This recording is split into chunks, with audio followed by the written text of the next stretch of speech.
Buonasera a tutti ragazzi, stasera mi pare che vuole venire a piovere, anche se in realtà nuvole nere non ce ne sono, però il tempo è così da oggi pomeriggio, però di pioggia ragazzi proprio niente niente niente, quindi fa caldo come sempre, però secondo me sta cambiando il tempo e diciamo, come dico io, tempo scemo, quindi non ci sta né sole.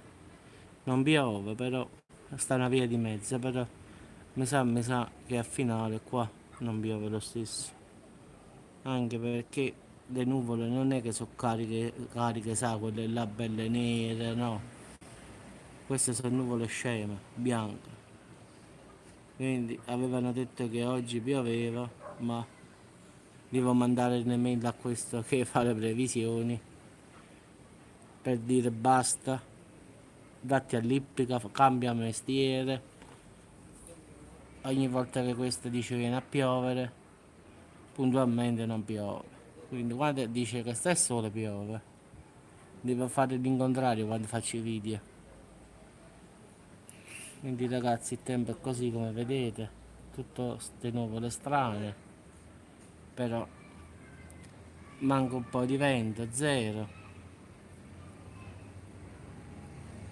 Un tempo proprio loco, come si dice in spagnolo, scemo. Quindi speriamo bene che se smette a piovere, giuro, faccio la diretta 24 ore, non mi fermo. Faccio, lo metto sul davanzale qua e lo incollo fino a domani mattina. Faccio la live, faccio tipo grande fratello. Vabbè ragazzi, ci sentiamo più tardi.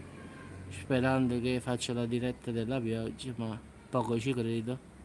Però se accade il miracolo, mi metto qua dopo il cellulare 3 ore così sto. Basta che vedo la pioggia, non mi interessa.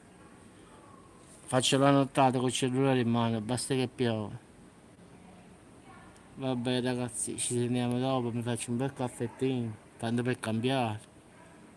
Tanto qua a piove non piove. Ciao a tutti ragazzi e ci sentiamo sul canale.